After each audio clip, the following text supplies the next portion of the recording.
삶을 살게 하는 힘. 오늘 야고보서 두 번째입니다. 내 인생에 찾아온 믿음의 시련이 있거든. 어떻게 해야 될까요? 여러분, 저는 이번에 수요 은혜 예배 큰 제목, 믿음, 다른 삶을 살게 하는 힘이라고 하는 이 큰 제목이 나오기까지 넉 달 동안 얼마나 고민하면서 이 야고보서가 말하려고 하는 것을 한 단어로 압축해서 주제를 정했는지 모릅니다. 저는 이번 제목 정하기가 참 어려웠는데요. 그것은 많은 사람들이 말하는 것 같이 야고보서가 행함을 강조했다고 해서 그러면 믿음은 그냥 행하는 것이다. 그래서 자칫 잘못하면 믿음보다 행하는 게 우리의 믿음의 뿌리, 기초라고 오해할까 봐 제가 거듭 고민하다가 오늘 이 제목을 정하게 되었습니다. 저는 그런 차원이라기보다는 우리 안에 정말 믿음이 있다면 행함의 차원까지 가서 예수님의 삶을 살아야지 되지 않을까. 그래서 저는 다시 말씀드리면 여러분 야고보서대로만 말씀한다면 많은 사람은 이렇게 제목을 정했을 거예요. 행함, 다른 삶을 살게 하는 힘. 그러나 저는 고민하다가 오히려 믿음, 다른 삶을 살게 하는 힘이라고 말씀 제목을 정했습니다. 그것은 중요한 포커스를 행함에 두려고 하는 것이 아니라 믿음에 두려는 것이고, 야고보서가 행함을 강조한다고 해도 그 행함은 믿음이 있기 때문에 행하는 것까지 가야 된다고 하는 차원이지, 우리는 이제는 믿음은 소용없고 행하면 다 믿음 있는 거다, 거꾸로 저 사람 착한 일 하면 저 사람 믿음 있는 거다, 이렇게 볼 수는 없다는 거예요. 그래서 이 오해를 피하기 위해서 먼저 믿음이 있어야만 그 믿음에 합당한 삶을 살 수 있습니다 라고 하는 차원에서 믿음, 다른 삶을 살게 하는 힘, 이렇게 제목을 정하게 되었습니다. 여러분, 이게 같은 말 같지만 천지 차이입니다. 앞뒤가 다른 거야. 1번, 2번이 다른 겁니다. 행함이 기초냐 아니면 믿음이 기초냐의 문제는 완전히 다른 거예요. 지금도 불교나 캐톨릭과 같은 선행과 공덕을 강조하는 행위의 종교들은 무엇을 강조하냐? 행위를 강조합니다. 좋은 일을 많이 하면 구원받을 수 있고 극락 장생할 수 있다고 믿어요. 그러나 우리가 믿는 기독교는 행함에서 구원 얻는 것이 아니라 믿음으로 구원을 얻는데, 여러분이 잘 이해하셔야 돼요. 그 믿음은 그동안 우리가 말했던 것처럼 나 믿음 있어, 나 기도 많이 했어, 나 말씀 많이 알아, 이 믿음만으로 끝나면 안 된다는 거죠. 그래서 야고보서는 너가 진짜 믿음이 있다면 보여달라는 거예요. 그게 무엇이냐면 너의 삶의 증거로 드러나야만 너가 참말 믿음이 있는 사람이구나 라는 사실을 많은 사람들과 세상이 알고 주께로 돌아오는 일이 있다는 것입니다. 할렐루야. 그래서 우리가 지혜가 없게 되면 믿음이 먼저라고 말하면서도 교묘하게 행함으로 구원받고 그것에 우리의 삶이 빠질 수가 있어요. 그래서 이번 계기에 오늘 야고보서가 계속적으로 강조하는 하나님의 지혜를 구하는 삶이 되게 되기를 원합니다. 그래서 여러분 5절에 그렇게 표시해 놓으세요. 5절, 너희 중에 누구든지 지혜가 부족하거든 모든 사람에게 후히 주시고 꾸짖지 아니하시는 하나님께 구하라. 그리하면 주시리라. 그래서 야고보서는 오늘 우리에게 지혜가 있어야 된다고 하는 사실을 계속적으로 강조해요. 지혜서인 잠언서와 전도서는 지혜, 위즈덤, 지혜라고 이야기하는데 그 지혜를, 왜 지혜를 계속적으로 솔로몬 왕은 말씀했냐면 그가 인생의 모든 것을 다 살아보니까 결국 지혜가 이거였는데, 그 지혜를 무엇이라고 말하는 것이냐면 하나님을 아는 것이 지혜라는 거예요. 그래서 구약에서 잠언이나 전도서가 지혜 있는 자는 어떻게 하거든, 지혜 있는 자는 어떻게 살고, 이런 이야기를 늘어놓지만 그 지혜라는 단어에 하나님이라는 단어를 넣어서 우리가 보면 잠언서와 전도서를 이해할 수 있어요. 그래서 여러분, 지혜는 어디서 오는 것이냐? 지혜는 하나님께로부터 온다고요. 그래서 우리가 이 야고보서를 통해서 지혜를 깨닫길 원하는데 지혜가 부족하거든 오늘 후히 주시고 꾸짖지 아니하시는 하나님께 지혜를 구하라는 거, 지혜를. 그러면 주님은 우리에게 그 지혜를 주시겠다는 것입니다. 할렐루야. 여러분 살아보면 지혜가 얼마나 중요한지 몰라요. 여러분 거기다 표시해 놓으시겠어요? 지식과 지혜를 잘 구분해야 돼요. 사람들은 성경 지식, 세상 일반 상식과 같은 지식을 알면 산다고 생각해요. 노. 지식은 지식일 뿐이지 지식이 지혜를 만나지 않으면 그 지식은 아무 소용이 없어요. 그래서 지식은 아는 것이라면, 지혜는 무엇이냐면 아는 것을 적재적소에 활용해서 살아가는 방법이 지혜입니다. 여러분 무슨 이야기인지 아시죠? 내가 지금 수학을 잘해, 뭘 알아요? 내가 일반 상식이, 내가 정치에 밝아요. 그런데 아는 것은 지식이라고요. 우리가 말씀을 많이 알아요. 지식이에요. 그러나 이것이 내 삶에 적재적소에 내가 환난을 만나든지 사람을 만나든지 내가 무슨 계약을 하든지 그때마다 이 아는 지식의 말씀이 내 삶 가운데 적재적소에 활용되는 것은 지혜입니다. 그래서 신앙생활이 오래되고 인생이 깊어지면 다른 사람에게서는 볼 수 없는 지혜가 있는 사람이 있어요.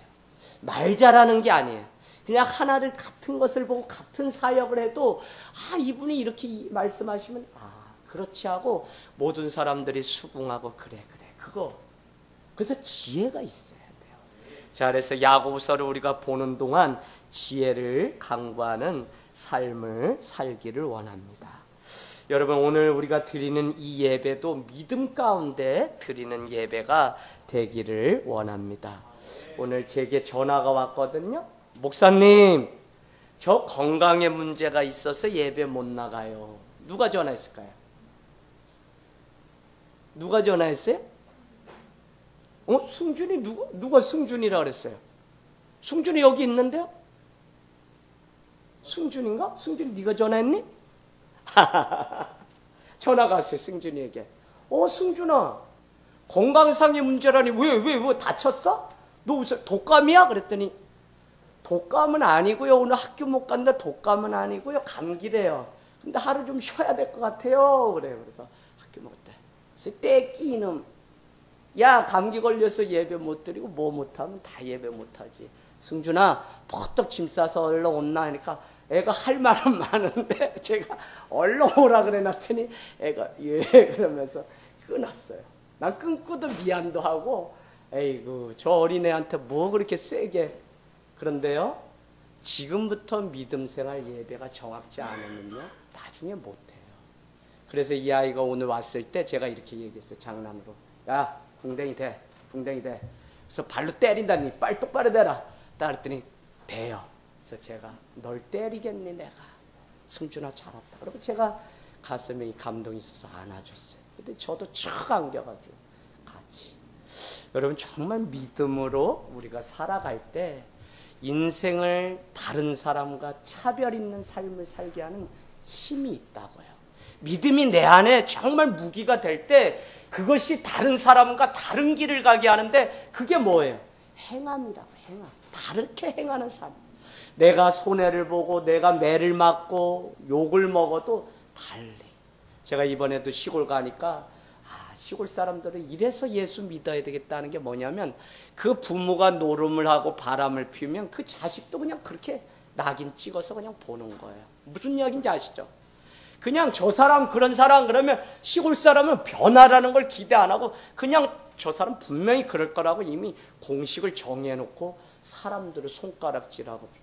그래서 제가 어제 화가 났어요. 외삼촌, 인생을 그렇게 오래 사시고 60이 넘으시는데 사람을 왜 그렇게 함부로 얘기하세요, 애삼촌은 아직도.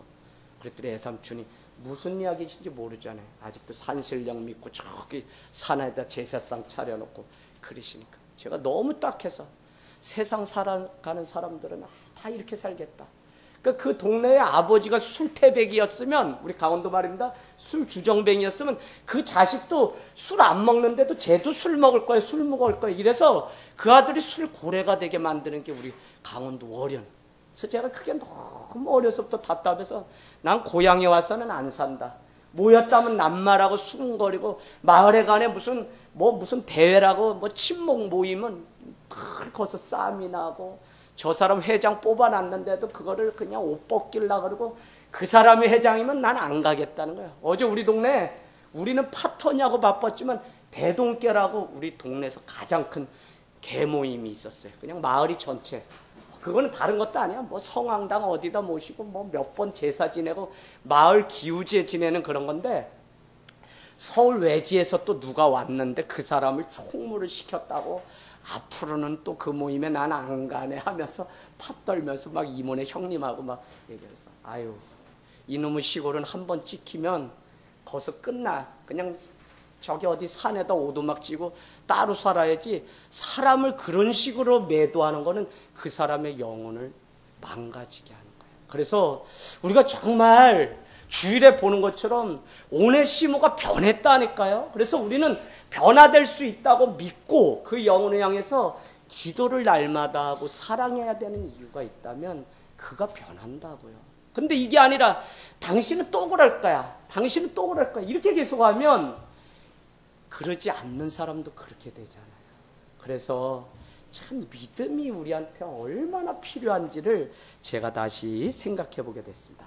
지난주 말씀 한번 생각해 보면 마틴 루터 종교개혁자는 야고보서를 지푸라기 서신이라고 폄하했다는 거예요. 왜? 행함에 대한 것만 강조했다고 해서. 왜? 야고보서에 보면 한 번만 2장 15절인가에 믿음이라는 단어가 나오고 그 외에는 믿음이라는 단어가 성경에 한 번도 나오지 않으니까 거봐라, 행함을 강조한 것이 아니냐라고 마틴 루터가 오해했다는 것입니다. 그러나 저는 오늘 이 지푸라기 서신이라고 한 이것을 오히려 제가 역으로 여러분께 생각해 보길 원하는데, 그것은 무엇이냐면 건물 하나가 지어지려면 그동안 우리가 알았던 사도 바울이 가르쳤던 오직 의인은 믿음으로 말미암아 삽니다라고 하는 이시칭의의 교리, 그게 건물을 지을 때 밑으로 파고드는 뿌리라면, 기초라면, 이제 지푸라기를 얹어서 지붕을 만들고 뼈대를 만드는 일은 결국 야고보서와 같은 우리 성도가 믿음대로 살아간 삶, 행함을 통해서 이 집 한 채가 온전히 지어지는 거라고요. 그래서 우리는 성경에도 고린도서고 여러 군데서 우리는 지혜로운 인생의 건축자가 돼야 됩니다 라는 표현이 있어요. 또 어떤 표현에는 금그릇, 녹그릇, 은그릇 많은 그릇이 있는데 그 중에 귀 쓰는 그릇이 있습니다 라고 하는 표현도 성경 말씀에 있어요. 어쨌거나 우리는 온전하고 완성된 집을 짓는 게 우리의 인생인데, 우리에게 믿음만 필요한 것이 아니라 그 믿음대로 살아가는 삶이 있을 때 이 집이 완성될 수 있다는 거예요. 그래서 지난주에 여러분께 말씀드렸던 것처럼 야고보서 안에도 비방의 문제나 행함이 없는 믿음의 문제, 우상의 문제, 두마음의 문제 등 많은 문제가 둘러싸여 있는데, 우리는 오늘 모든 사람들이 오직 의인은 믿음으로 말미암아 산다고 하는 신앙의 가장 기초가 되는 이것만 붙들고, 이건 우리의 믿음을 지탱하는 뿌리이긴 하지만 이게 하나의 도구마가 되고 이것이 하나의 내 삶을 다른 데 보지 못하게 하는 하나의 교리로만 끝난다면 이것은 우리의 인생을 오히려 망치게 해요. 무슨 이야기인지 아시겠어요? 여러분, 율법은 다른 게 아니에요. 율법은 나쁜 것이 아니에요. 율법은 로마서에 보면 율법을 통해 우리의 죄가 무엇인지 드러나게 하는 역할이 있기 때문에 율법을 알아야 된다는 거예요. 그럼 바리새인들과 같이 왜 행하는 자들을 율법주의자다라고 하면서 그들을 비판하냐면, 자신들이 아는 이 말씀을 하나의 교리화해서 이것으로 사람들을 정죄하기 시작하니까 말씀이 더 이상 말씀이 아니라 다른 사람을 비난하고 비판하게 되는 거예요. 제가 드리는 말씀은 우리가 오직 의인은 믿음으로 말미암아 산다고 하는 이것이 교리의 차원에 뛰어넘어서 우리의 삶의 행함으로 드러나지 않으면 우리는 이것 때문에 다른 사람을 정죄하게 되고 죽이는 역할을 한다고요. 그래서 지식이 많은 것이 우리의 삶을 윤택하는 게 아니라 지식 한 절을 말씀을 알아도 이것을 가지고 관계 속에 어떻게 지혜롭게 살아가는지를 아는 사람이 지혜롭고 믿음이 있는 사람이에요. 근데 우리는 어떻게 해요? 말씀을 많이 한다, 교육을 받았다, 훈련을 받았다. 아니요, 이게 내 삶 가운데 지혜를 가지고 퍼지지 않으면 오히려 나도 죽이고, 나는 왜 죽여요? 내가 이것만 전부라고 믿고 사니까 더 이상 다른 사람의 말을 듣지도 못하고 배우려고도 안 해요. 그건 그 사람을 죽이는 거예요. 그런가 하면 내가 아는 요것으로 다른 사람을 평가해요. 내가 아는 요것으로 하나님을 평가해요. 그래서 하나님을 새 장 안에 가둬놓게 돼요. 하나님은 지금 능력이 무한하시고 전지전능하신 분인데 내가 아는 요것으로 하나님의 능력을 제한하기 때문에 하나님이 내 삶 가운데 찾아와서 일하시거나 역사하지 못하시게 하는 것도 우리의 잘못이라고요. 그래서 이신칭의의 교리가 있다면 오늘 행함으로 하나님의 그 믿음을 드러낼 수 있다는 사실을 우리는 계속적으로 기억하면서 이 말씀을 보기를 원합니다. 1절 말씀 다시 한번 보면 하나님과 주 예수 그리스도의 종 야고보는 흩어져 있는 12지파에게 문안하노라. 야고보는 성경에 4명이 나오고요. 여기서 말하는 야고보는 예수님의 형제 곧 제자된 야고보라고 제가 말씀드렸어요. 야고보는 AD 62년경에, 우리가 지금 몇 년이에요? AD 2016년, 이제 2017년이 돼요. 그래서 예수님은 2000년 전에 오셨다는 표현을 그래서 우리는 하게 되는데 AD 62년경이면 역사가 예수님 오시고 이제 막 시작돼요. 예수님은 33년에 돌아가시잖아요. AD 33년. 그리고 62년경에 사도 바울이 로마 감옥에 막 66년경에 가서 순교 직전에 놓이게 돼요. 62년경에는 아무튼 예수님의 형제 야고보가 순교하게 돼요. 그래서 이 야고보서는 그 이전에 기록되었을 것으로 우리가 보는데, 처음부터 야고보라고 하는 사람은 믿음이 있었던 사람이 아니라고 말씀드렸죠. 그런데 고린도전서 어디죠? 고린도전서 어디예요? 15장 7절에 가니까 사도 바울이 고백하기를 야고보에게도 보이고 500명 형제에게도 보내고 자기에게 보였다고 하는데 이렇게 표현합니다. 만삭이 되지 못해 난 나에게도 부활하신 주님이 나타나셨다. 그래서 나는 사도 중에 사도가 맞다는 표현을 그렇게 이야기해요. 그때 나온 이름이 뭐냐면 예수님의 형제 야고보의 이름이 등장해. 15장 7절. 그래서 우리는 아하, 그렇구나. 야고보는 원래 자기의 형이었던 예수가 메시아라는 사실을 믿지 못했어요. 우리도 막 못 믿는 거잖아요. 교회 다녀도. 그런데 어느 날 부활하신 주님을 만나게 되면서 그는 더 이상 형 예수가 아니라 그는 자기의 삶의 구원자이신 예수로 받아들이게 된다고요. 그래서 그는 오늘 1절 말씀에 뭐라고 표현하냐면 하나님과 주 예수 그리스도의 종, 다른 말로 제자 야고보는 12지파에게 편지를 쓴다고 그렇게 말씀합니다. 12지파는 지금 흩어져 있다는 거예요. 우리가 누구예요? 우리 흩어져 있어요. 그래서 저는 믿음으로 정말 살고 우리가 믿음 가지고 살아간다면 여러분 우리는 한 곳에 정착하는 것은 제가 볼 때 믿음으로 사는 신앙은 아니에요. 왜요? 믿음으로 사는데 얼마나 어려워요. 여러분 우리 김태식 권찰님 믿음으로 살려니까 직장 쉽게 갈 수 있잖아요. 줄 내가 범하고 간다 그러면 갈 수 있는 거예요. 그러나 내가 이 믿음을 지키기 위해서 이건 안 됩니다라고 하는 정확한 뜻이 있기 때문에 구하지 못하는. 그래서 저도 더 기도하게 돼요. 그 가정이 믿음 지켰으니까 이게 끝까지 갈 수 있도록. 그러나 자기 자신이 이 뜻을 꺾지 않도록 하나님 지켜달라고 더 기도하게 돼요. 여러분 그래서 믿음을 지키면 우리는 집 앞에 있는 그 회사 다닐 수 있잖아요. 그냥 주일날 뭐 이렇게 한다 그러는 회사 다닐 수 있잖아요. 그러나 믿음을 지키기 때문에 우리는 흩어져서 살 수밖에 없어요. 제가 그걸 알겠더라고요. 믿음으로. 저는 그래서 우리 하늘땅교회를 가만히 생각해 보니까 금주 말씀 준비하면서 그래 그동안 하늘땅교회는 감춰진 교회로 지금까지 왔다면 이제는 우리가 드러나는 교회로 새로운 곳을 위해서 기도하는데 더 감사한 것은 무엇이냐면 하늘땅교회가 막 크게 붕해가지고 막 자랑할 건 못 돼도 엄마 어떻게 오산 이 동네 사는 사람보다 외부에서 용인 양지 뭐 사방에서 오는 분들이 더 많으니 이 교회가 이게 정상적인 교회입니까? 근데 저는 감사하더라고요. 왜요? 그렇지 우리 성도들이 멀리서 이곳까지 온다는 거죠. 그래도 흩어져 살지만 이곳이 내 삶의 중심인 줄 알고 온다고 하는 이것이 우리 교회 그렇게 믿음이 있다. 우리 교회 그래도 내가 뭐라고 막 해도 우리 교회 그래도 믿음으로 가는 교회구나 하는 감사가 제 마음 가운데 막 있었어요. 할렐루야. 그런 믿음이 있으면 흩어져서 살게 되어 있어요. 그래서 여러분 한 곳에 그냥 거대한 성을 쌓고 이곳에서 집을 짓고 막 살려고 하지 마시고 그냥 믿음을 따라 살면 주님이 그때그때마다 우리에게 처소를 준비해서 살게 하시기 때문에 우리는 오직 믿음으로만 살게 되기를 원합니다. 그렇기 때문에 남자들은 어디 가요? 군대라는 곳 갑니다. 그곳에서도 믿음으로 한번 살아보라는 거예요. 여자들은 뭐래요? 시집을 간다 그래요. 왜요? 새로운 처소에 가서 또 믿음의 훈련. 그러니까 흩어져 사는 거예요. 그래서 오늘 이 흩어져 사는 이 지파에게 편지를 썼다는 겁니다.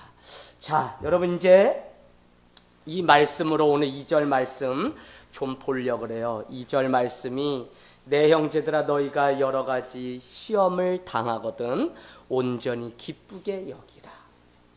안병영 권찰님요.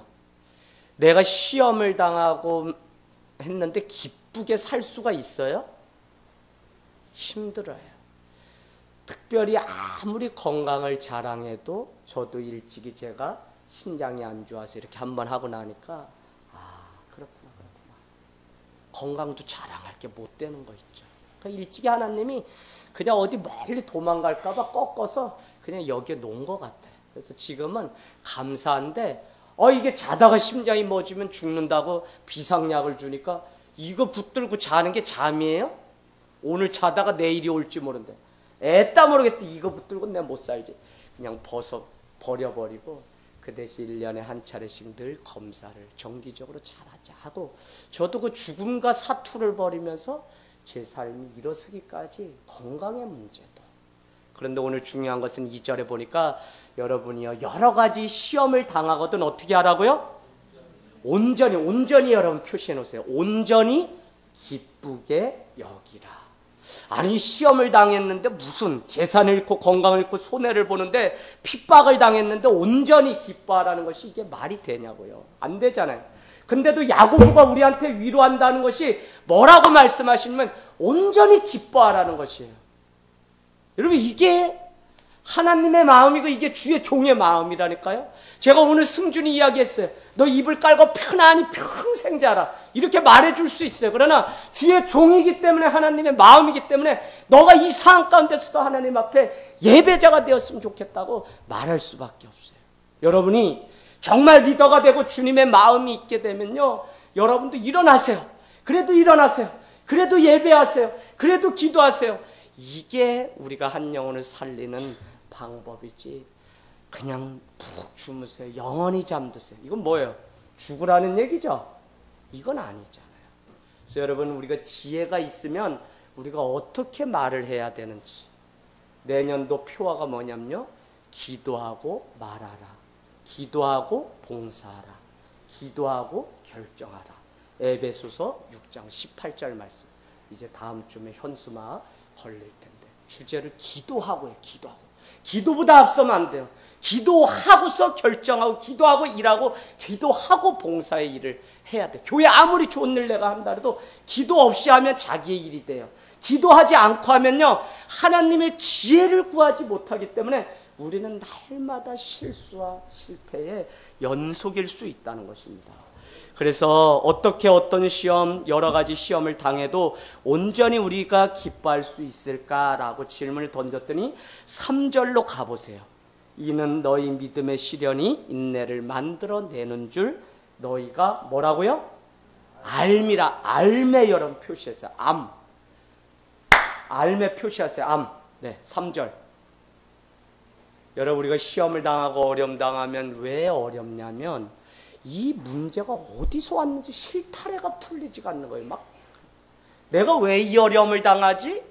차라리 내가 그냥 그 어려움의 이유가 내 문제라는 것을 명확히 알게 되면 내가 차라리 어떻게 대책이라도 세울 텐데 어디서 왔는지 모르면 힘들잖아요.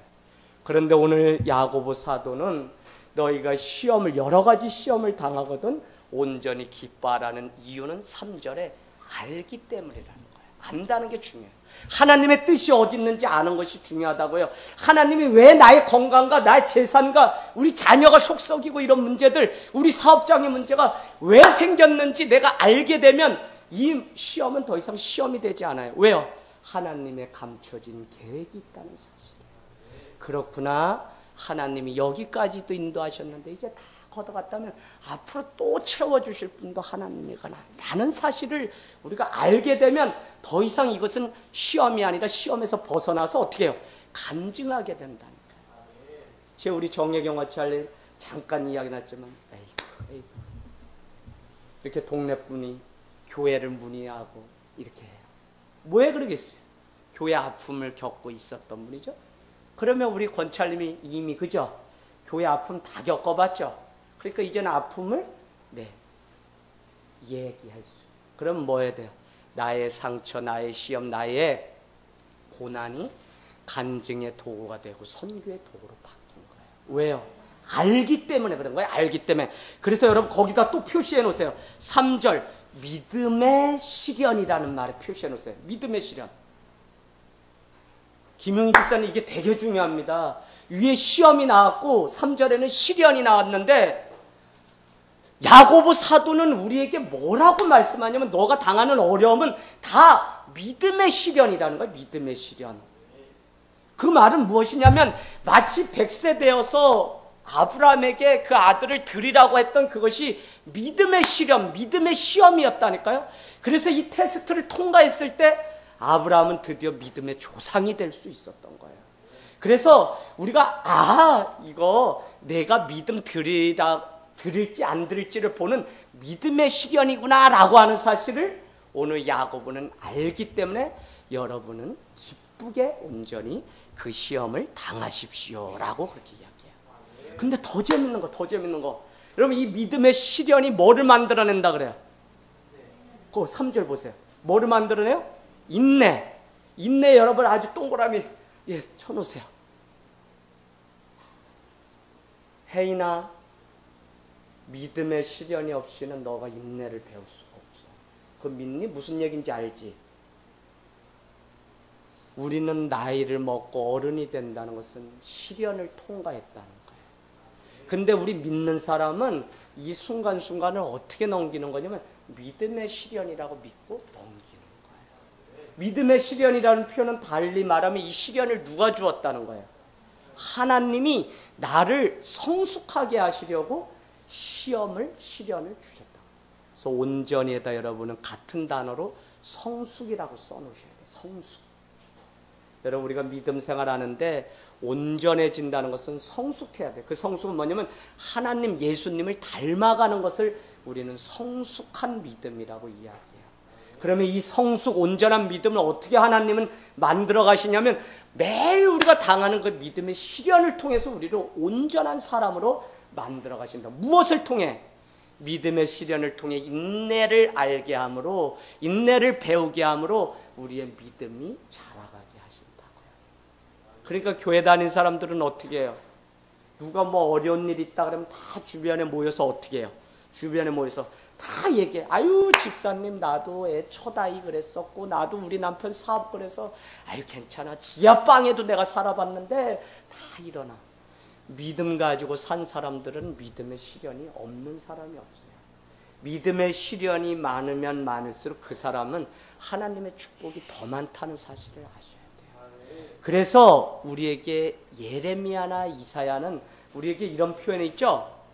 여러분요 저기 있어요. 같이 읽겠습니다. 시작. 벽에 겸손과 여호와를 경외함의 보상은 재물과 영광과 생명이니라. 아멘.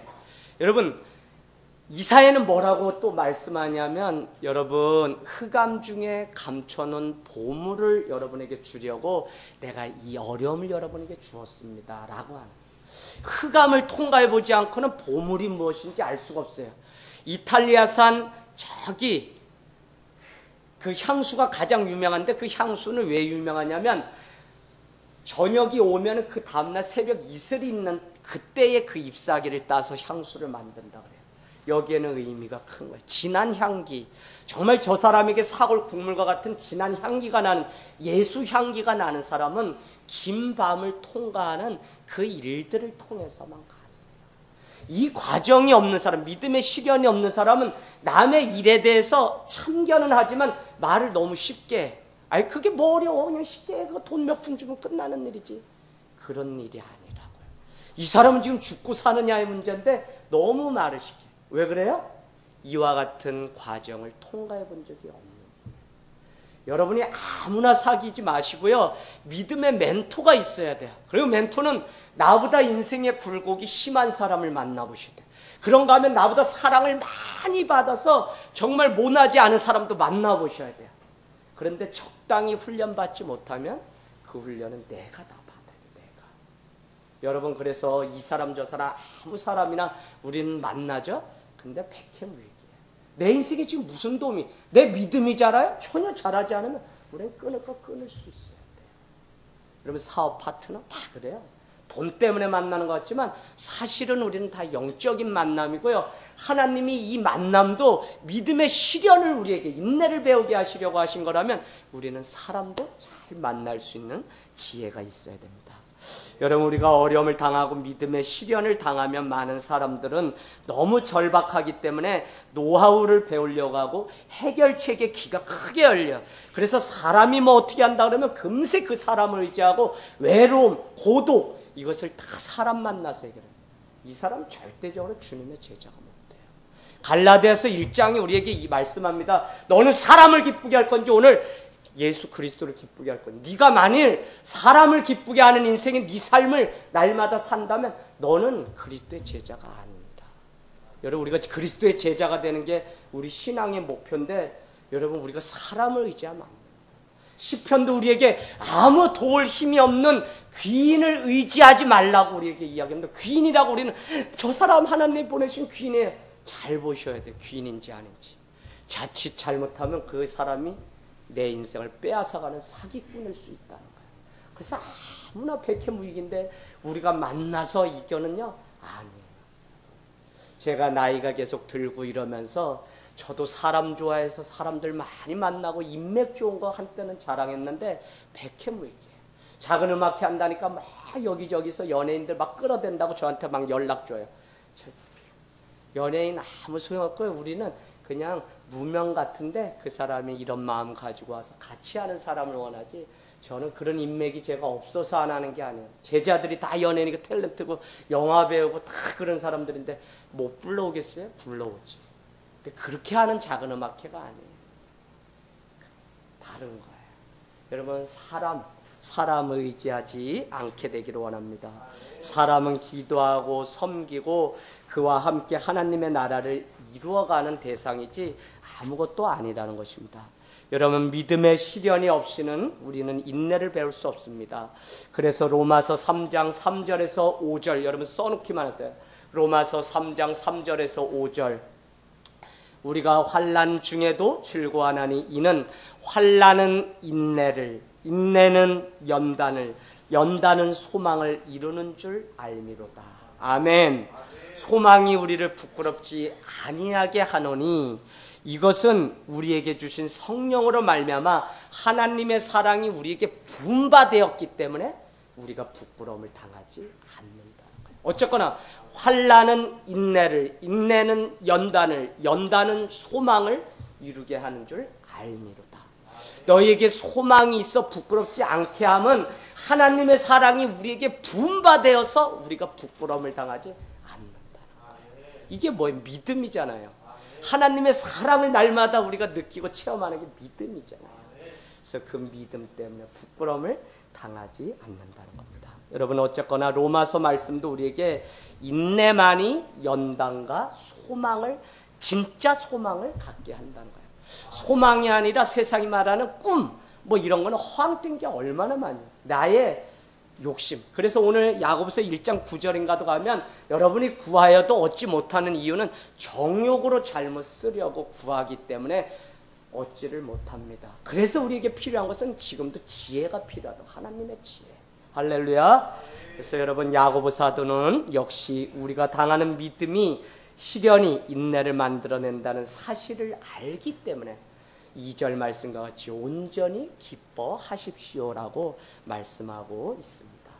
4절 말씀은 인내를 온전히 이루라는데 방점이 있어요. 이제 말씀 마치면서 4절 말씀 인내를 온전히 이루라. 힘드니까 피하고 싶지 않아요. 말씀은 인내를 온전히 이루라고 하는데 피하고 싶다니까. 인내하는 게 너무 힘들어요. 3절 말씀이 온전히 기뻐하라는 것에 중점이 있다면 4절 말씀은 온전히 인내를 이루라는 거예요. 근데 여러분 그 이유를 4절 하반절에 표시해 놓으세요. 첫 번째, 그 이유는 너희로 첫 번째 온전하고, 두 번째 구비하여, 세 번째 조금도 부족함이 없이. 이 말은 다 무슨 말이냐면 같은 단어예요. 뭐요? 온전이라는 단어예요. 온전하고를 3번이나 강조하는 거예요. 그래서 우리에게 온전히 이루라는 거예요. 온전히. 너희가 지금 믿음의 시련을 당해도 그거 피하지 말고 온전히 인내함으로 이루라는 거예요. 그래야만 기뻐할 수 있다는 거예요. 그래야만 나중에 하나님 앞에 기뻐할 것이 있다는 거예요. 그래서 때로는 우리가 인간 세상을 살면서도 때로는 포기하고 싶죠. 그만두고 싶죠. 그래도 또 우리가 가는 것 같지만 이것은 운명이 아니다. 이제는 신앙 가운데서 온전히 내가 이 과정을 통과해야만 온전히 기뻐할 수 있기 때문에. 그래서 그 온전이란 뜻은 뭐냐면 4절 하반절에 보니까 구비가 다 된 거예요. 구비는 뭐예요? 다 준비되어 있다는 뜻이잖아요. 그럼 온전한 거죠. 세 번째, 조금도 부족함이 없다는 게 뭐예요? 그럼 온전한 거죠. 그래서 온전이라는 단어를 야고보 사도는 계속적으로 야고보서에 강조하기 위해서 온전하다, 구비되었다, 또 부족함이 전혀 없다는 표현으로 우리에게 말씀을 강조하고 있습니다. 여러분, 인내를 요하여 하나님은 늘 그 자리 피하시지 말기 바랍니다. 홍해가 내 인생 앞에 있을 때에도 믿음으로 나아가서 죽으면 죽을지 피하시면 안 돼요. 왜요? 우리는 하나님을 믿는 사람이에요. 그래서 홍해 시뻘건 물이 흘러갈 때도 이스라엘 백성이 믿음으로 발을 내딛었어요. 그 뒤에는 출애굽기 14장 14절과 같이 하나님은 전쟁에 능하신 분이기 때문에 우리를 대신해서 싸워주시는 여호와 하나님이라고요. 우리가 왜 싸워요? 우리는 하나님께만 의지하면 하나님이 대신 싸우는데. 그래서 믿음의 눈이라는 것은 무엇이냐면 왜 우리가 믿음의 시련을 당해도 온전히 기뻐. 이건 믿음의 관점이 바뀌지 않으면 우리는 전혀 이 말씀을 이해를 못해요. 근데 기뻐해야 되는 이유는 뭐냐? 시뻘건 물이 막 오고 애국 군사가 쫓아요. 그러나 내가 믿음으로 발을 디뎠더니 하나님이 마른 땅이 되게 하셨어요. 그러면 여러분은 유추해 볼 수 있어야 돼요. 그렇지. 내 인생에 위기가 찾아와도 난 믿음으로 살리라. 왜요? 지금 하나님이 안 계신 것 같고 보이지 않지만 하나님은 저기 상류에서 무엇을 준비하고 계세요? 바람과 물을 준비하고 있어요. 보세요. 애국 군사가 막 쫓아오니까 바람을, 이거는 성경 말씀 9절 자세히 읽다 보면 다 신명기에 바람을 확 부니까 홍해 물이 다 날아가서 마른 땅에 대해서 건너갔어요. 그래 애국 군사들이 막 쫓아와요. 뒤에 막 쫓아오니까 저 위에 물을 준비하고 있다가 물을 탁 트니까 그냥 다 쓸려갔어요. 하나님은 이렇게 멋진 분입니다. 그래서 믿음의 시련이 우리 가운데 찾아오면 우리는 피할 게 아니라 지혜를 주시는 하나님 앞에 나아가야 된다는 것입니다. 여러분, 온전이라는 단어를 제가 아주 느꼈어요. 시골에 가서 20여 먼저 태어난 송아지를 보면서 달수를 다 채우지 않고 태어나게 되면, 온전하지 않게 되면 이와 같은 어려움이 있다. 성도도 누가 어려움을 당하는 거냐면 온전히 하나님을 알지 못하기 때문에 어려움을 당해요. 왜 사람을 잘못 만나 사람에게 당하느냐? 우리가 하나님의 지혜를 온전히 구하지 않기 때문에 그래요. 그래서 이 온전이라는 게요, 그래서 우리가 구원받는다는 것을 다른 말로는 기독인의 완전이라고 존 웨슬레는 신학적 용어를 했는데, 우리는 지금 뭘 했냐? 죽는 날까지 예수 그리스도 앞에 완전하고 온전한 자로 세워지기 위해서 끊임없이 훈련을 받아야 돼요. 제가 목회자가 됐잖아요. 그러면 여러분은 이렇게 생각할 수 있어요. 우리 목사님은 그래도 남들보다 더 낫고 더 지식적으로도 뭘로도 훈련을 받아서 이미 어느 궤도에 올라선 사람. 전혀 그렇지 않아요, 여러분. 그렇게 보시면은 사모님이나 저희나 다 신과 같은 존재예요. 여러분에게 저는 절대 그렇게 보지 마세요. 저희도 죽는 날까지 목회자로서 저희가 훈련받으면서 완전 온전을 향해 지금 가고 있는 거예요. 저희 허물 많은 사람이에요. 그래서 저희 믿었다간 큰 실패 봐요. 그냥 하나님께 그 부족함을 위해서 기도를 해주셔야 돼요. 장혜재 집사님 할렐루야. 장혜재 집사님 엄청 좋아하시네. 목사님 어떻게 저렇게 설교하실까? 진짜 사람이잖아요. 다 사람이죠. 그래서 여러분 평생 어떤 분은 또 이런 걸로 훈련받는 방법이 다를 뿐이지, 저는 그런 생각이에요. 나 왜 개척교회 여기까지 해서 오산에 왔지? 야 재아가, 너는 개척이 아니면 네 그 고집, 네 잘난 거 꺾을 수가 없어서 내가 여기 뭐라는 거야. 어떨 땐 몰아넣었다는 생각이 막 들어요. 집사님 왜요? 어떤 날은 앞에 산에 보면 산만 보이지 지나가는 사람 한 명도 없지. 그나마 지나가는 소리 나서 이 창으로 빼꼼히 보면 주사기 그냥 여러 개 꼭꼭 한자가 지나가지. 그러면 아유 우리 동네는 뭐 어떻게 뭐 그래 좀. 그런데 어떻게 하나님이 저를 훈련시키려고? 예. 그래서 그동안 감춰진 교회로 아무것도 보지 못하고 여기에 있게 하셨다는 생각이 듭니다.